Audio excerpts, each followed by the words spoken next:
Well, good morning. As you can tell, the only thing close to Tim is my white goatee, but he's doing his responsibilities on the board down at Blessing Ministries down in Florida, and I get the honor of being able to come and share with you something that's been very close and dear not only to my heart, but also this congregation's heart, is Shiloh Christian Children's Ranch. And I have the honor and privilege of being the executive director at Shiloh.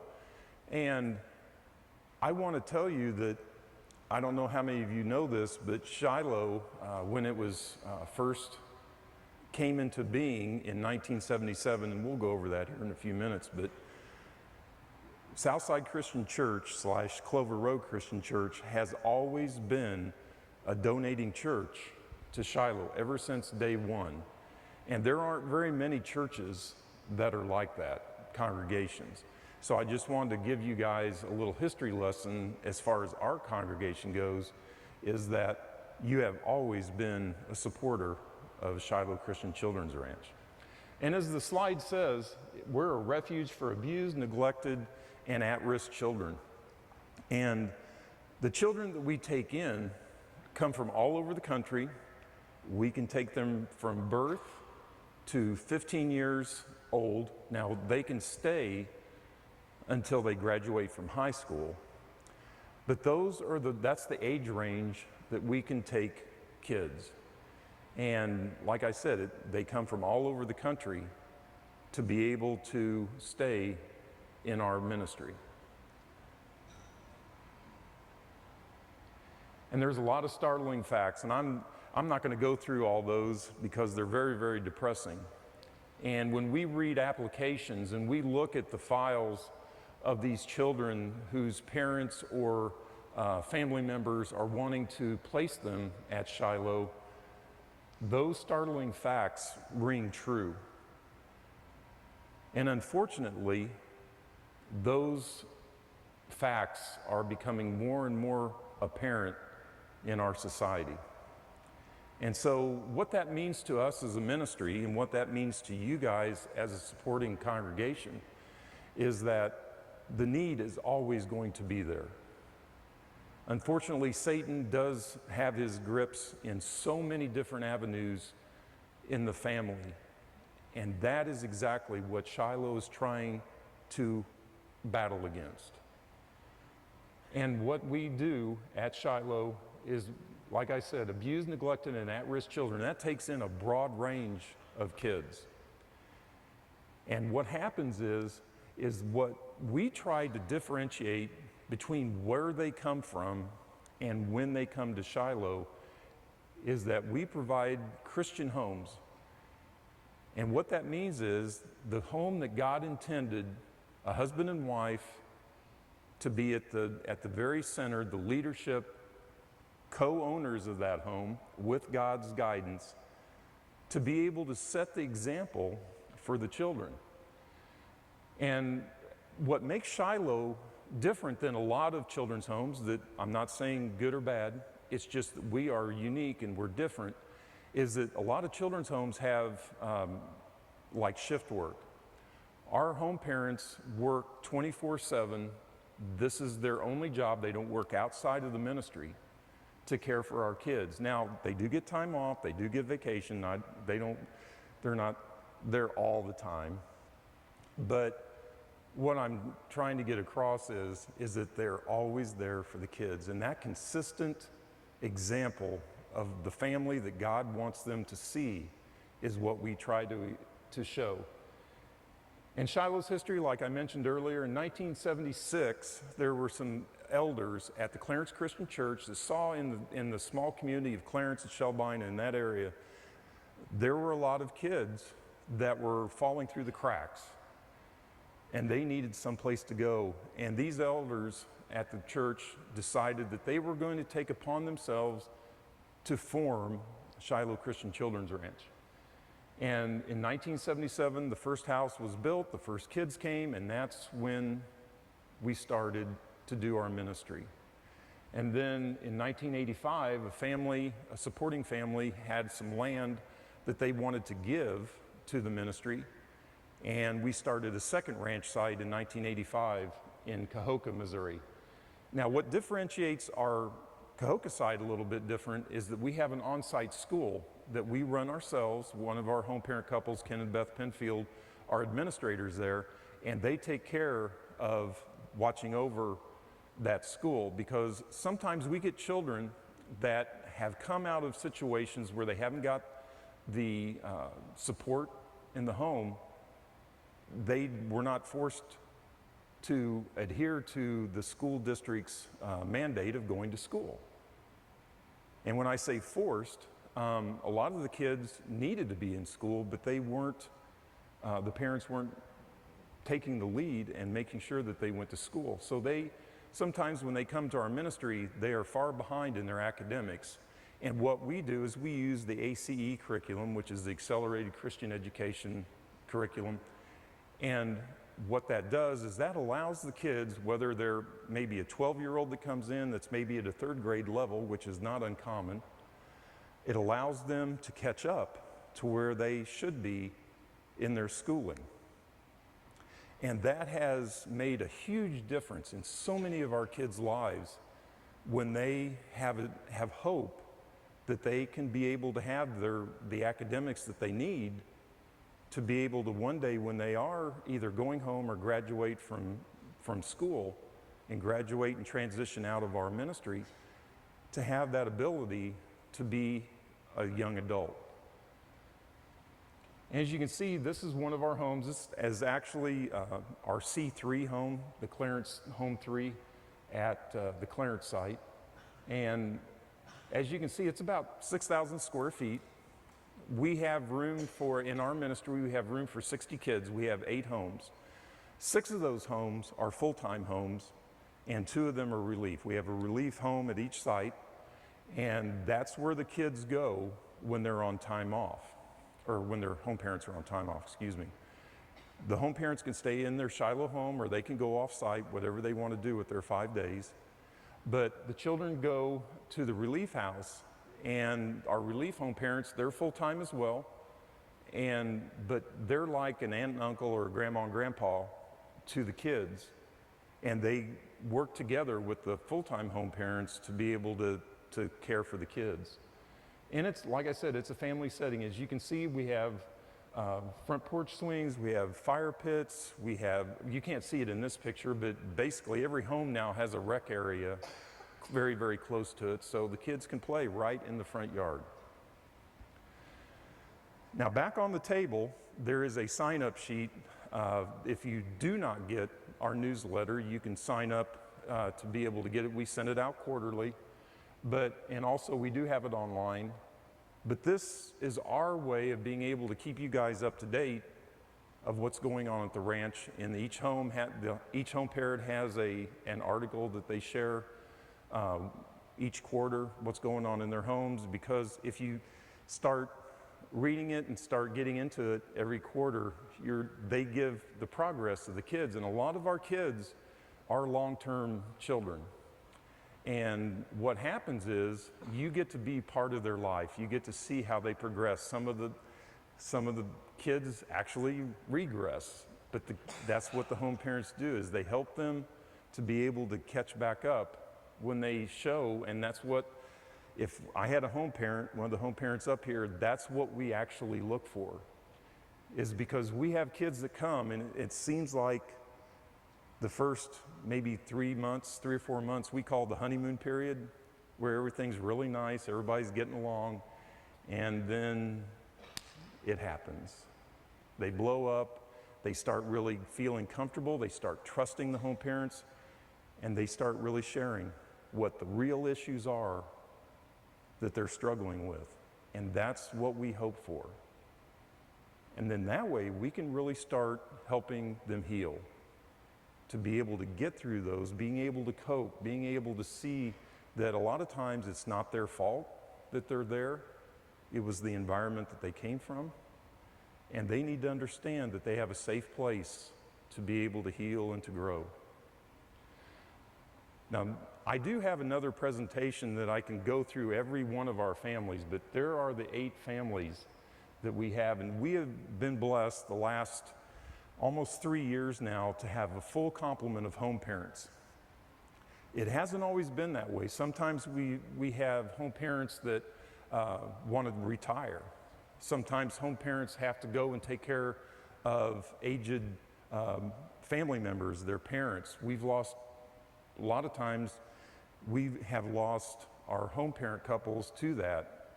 And we just don't hire somebody that just sends in a resume or an application.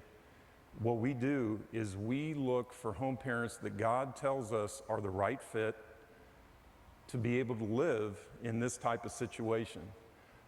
Being a home parent is one of the hardest things that you could possibly do. And I know there's a lot of hard occupations out there, but to be able to live in the type of situation that we have and care for these kids that come from such diametrically different situations and have them in your home and deal with those things, it's a very hard thing, and it takes a very special person to be able to do that. And as you can see, those pictures, now the Bethels and the Roushes are our relief parents. The other home parents are the ones that have kids in their home for their kids.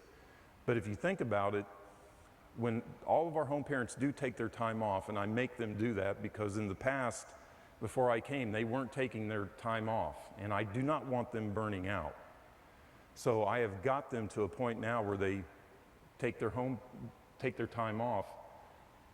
But what you see is so important for those relief home parents to come to their aid and to support them. The home mom duties, just the same thing that you guys do with your kids. All the basics, whether it be education, the chores, the health, and we do have a lot of fun around the ranch side if you ever get a chance to come out, and I challenge you to do that. And the home dads, this is one of the areas that a lot of our kids have to really, I guess, take in for the first time. It's a sad commentary, as you guys well know, in our society. A lot of times there are not fathers in the home or consistent male presence. And that's one thing that our home dads, not only are they the spiritual leaders as well as the moms, I don't want to diminish that at all, but as you know in Scripture, the male presence, the dad, the male is to be the head of the home. And they need to model that character. They need to show what it means to be a man. A lot of these children have never had that influence in their life. And these guys that are home fathers do an awesome job of that. And I tried to show in each one of those different pictures the different responsibilities. Not everybody does all the ranch stuff. Some of them do other things. So, you know, the horses or whatever, that's one thing that we try to look at as far as having team members on the team, on our family. Because it makes a big difference that they show the example to the kids. And one thing I always update this presentation, and for some reason I missed this to update that. We've had over 220 children now that have received Christ. This is at the heart of what we try to do at Shiloh. All this other stuff that I'm showing you, all the different things around the ranch site, the school, all that.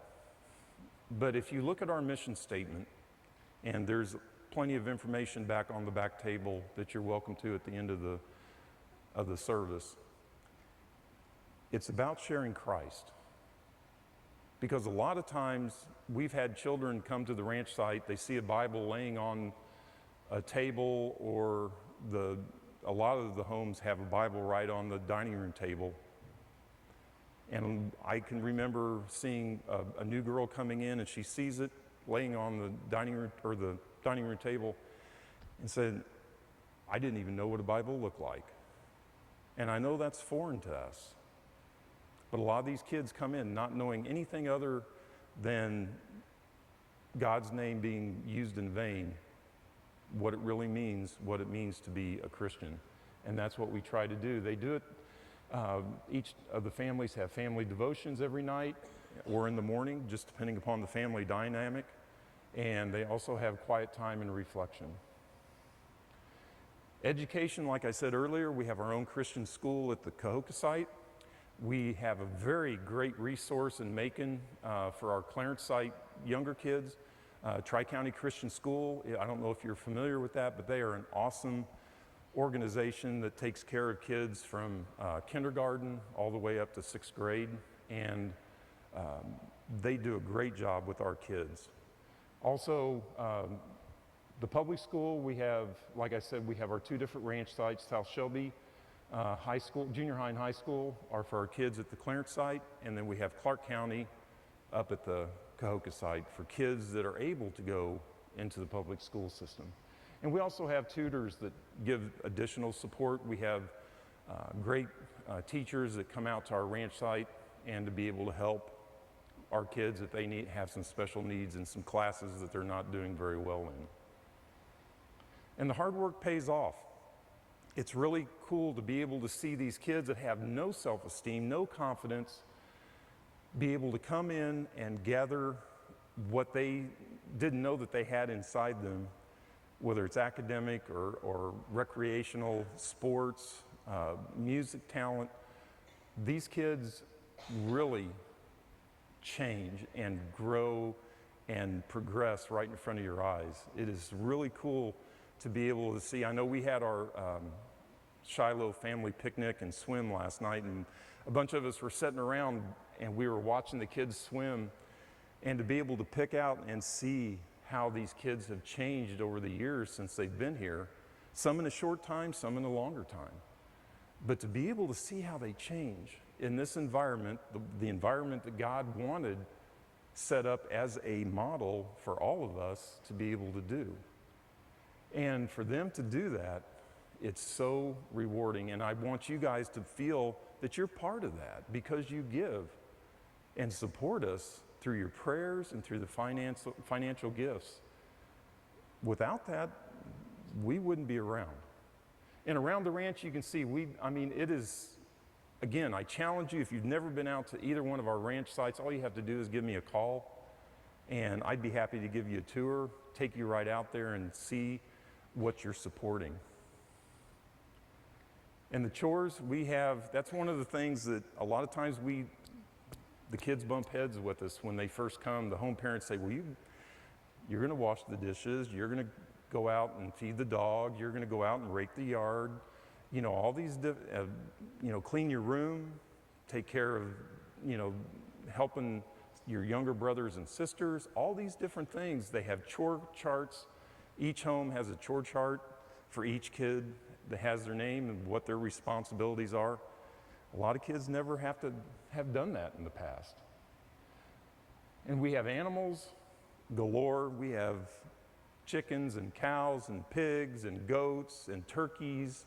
and rabbits. We got, what rabbits do, they just continue. But we use those a lot of times and the rabbits and the goats are for 4-H projects, and the kids really, really love to do that. And we have a greenhouse at each ranch site. And there's some home moms that really have that as a passion. And so they start all the seedlings and stuff in the middle of winter. And when each home has a garden that they can have and grow food, and that's another chore that the kids take part in. But all these things, these kids have never understood where a lot of these things come from, and their eyes are opened up, and they start seeing what responsibility and accountability can do for them. And heaven forbid, that's one of the things that our home parents really have to juggle is the schedules. Our kids are just not on the ranch site. They are in part of everything. And that's what we want them to see, is they have such an opportunity when things are according to what God's plan is for their life. A lot of times they didn't ever have a chance to be able to be in sports, to be in academic bowl, and all these other things. And then we have the stuff that we have available at the ranch site. We have ponds at both sites that we stock with fish. They can go fishing. They can go and learn how to hunt. They can do all these different things to just be able to have a well-rounded childhood, which they have never had in the past. And vocational activities, you guys well know that there are so many things that are available to kids if they only have a chance to be able to do them. And all those different things across the board, our home dads and our home moms help the kids to understand what they have available to them if they have a way inside that they really want to go after that. In church attendance, one thing that I want to share with you, Shiloh, because we live in the state of Missouri, we do not, because we're a religious organization, we do not have to be licensed by the state. A lot of children's homes who do have a Christian background but are licensed with the state cannot make their children go to church. Now, I want to say this, and I want you to hear me. We do make our kids go to church. We make them go to Sunday school and church. We make them go to Wednesday night. If they're responsible enough, they get to go to church camp. But I want to say this, and I want you to hear me. We do not force Jesus Christ on them. We model it. We share it with them. But like I said, we had 220 kids over 42 years. So if we were doing the opposite, that number would be way, way higher. It's the same thing we do here at Clover Road, and what God wants us to do as parents or as friends of others is just to share the gospel. And we do that with everything that we try to do at the ranch site. So I wanted to share, we do make them go to church, but it's up to them to make a decision for their own life, what they do with that. And like I said, let's play. We've got everything under the sun at the ranch sites. We've got rec areas, we've got bicycles. A lot of times we have organizations that take bicycles and repair them and bring them out to the ranch site and give to the kids. We get a lot of brand new ones. We have trampolines, we have razor sticks. They get to go fishing, they play ball. So, and we do have horses. That's one of the things that the kids have never ever seen a lot of times is a real live horse that they can ride and be able to take part of. And one of the things that, and if Ashley were in here, she does this religiously and starts out with our younger kids. She sponsors a work group at our Clarence site every year, usually twice a year. But she takes the kids out there and shows them what, as you guys know, VBS honored us with the donation from their offering. And these kids get a chance to go actually and see where their money goes to be able to make a difference. And we have work groups that come every year and do such a phenomenal job for us from, whether it's landscaping, whether it's some major construction projects that we do, they come and they help us do so much that we would never be able to do on our own. We just, a lot of the home dads do some things around the ranch site, but most of their time is spent pouring their lives into the kids. And Shiloh happenings, we have a ton of different annual things. That's one thing that our kids never usually have had in their past, is they haven't had anything that they could do all the time consistently because they've been either passed around or not really given a chance to do these things. But I know Don Martin and I were talking about it earlier. One of the things that you see up there is the annual Shiloh Harley motorcycle ride. That is a time when across Missouri and Illinois and around the Midwest, most of it's in Missouri and Illinois, they have all these different motorcycle groups come together at one time. All through the year, they raise money to be able to give to our ministry. But we have on November, it's always the first Saturday in November, all these bikes and their owners come on our ranch site and they hear the gospel. They hear who Jesus Christ is, but they also give back. And it makes quite the impact. And success stories, I know I'm running out of time. I knew this was going to happen. There's 3 young people on here, Brandon, Mercy, and Brittany. They're 3 kids, and if you want to know more about them, I'll be at the back or at the table to be able to answer any other questions that I might not have been able to cover. But these 3 kids came with no hope whatsoever. And their backgrounds are diametrically so different, but they all came to one focus, and that was to be able to follow Christ and to do it in the right way. So you can help us be able to keep those success stories coming. There's a lot of different ways that you can do that. First of all, I always say this first, and I said it earlier, is your prayers. Because you guys know what kind of culture we live in. There are so many people that do not understand what we do. And they think we're a commune. They think we're whatever. But we are so out there. We want to share everything that we do. We are not a lockdown facility. None of our bedrooms have locks on them. Now, our homes do have alarms. And we have had kids run away, but that's why the alarms are there, so we know when they're leaving. But we need your prayers for our kids, for our home parents, for our protection, and also for our legislators to continue to give us the freedom to not have to be licensed. That's huge in Missouri. I have a lot of executive directors from other children's homes call me and they say, how do you guys do what you do? And then when they find out that we do not have to be licensed, they say, you're kidding me. I said, no, we live in Missouri. So that's one of the great things of living in Missouri. You can visit. I've already challenged you.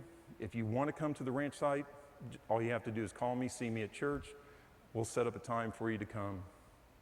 And financial resource support, I'm not going to shy away from this. And I want you to know we do not take any federal, state, or local governmental funding. Every dollar that we get is from donation. We do not charge for our ministry. The families send their kids cost-free. But we have all those homes, all the people that work for us. We have a $2 million budget to be able to handle our ministry. And every dollar comes from people just like you. So I want to thank not only our congregation is one of the best giving congregations that we have, but I know a lot of you also give on your own. And I appreciate that so much. We appreciate that. Because I know if we didn't have those dollars and those resources, we couldn't continue to do what we do. And we are not going to charge. We are not going to take federal money, local or state money. We're going to rely on God and rely on Him to keep blessing us for the 42 years that He's done it, and we're going to continue to do His will and continue to do what He wants us to do. So, in kind of closing, there's a ton of stuff. I was telling Rod before, I could stand up here for an hour and a half and tell you about our ranch site and the home parents and what they do and how we do it. But I want to thank you so much for being here and for listening. And like I said, I'll be at the back at the table afterwards. If you have any other questions or anything, I'd be happy to help you. And if you want to sign up for our newsletter, it's back there as well. So thank you once again for being here this morning, for worshiping God, for being able to be in His house. And as always, we're going to have some elders standing over at the side. If you have any questions about what it means to be part of our church, to be a Christian, those guys will be happy to answer those questions. And just look in your bulletins. If there's anything else that is going on in the church life, you'll be able to find in there. So let me have a word of prayer for you and be able to be dismissed afterwards. Lord, I thank you so much for this morning. I thank you for each one that is here. And I just thank you that we are a supporter of Shiloh. Like I said earlier, I'm so honored to be part of it. And I hold that responsibility at such a high regard. And Lord, if there's anything that I can do to be able to help any family in this congregation, they may know of another family that's struggling with their children. Just please give them the comfort and the faith to be able to come and talk about it. Lord, right now as we leave this place, just bless each one that is here, and thank you for being the great God that you are and for loving us the way that you do. In your name I pray. Amen.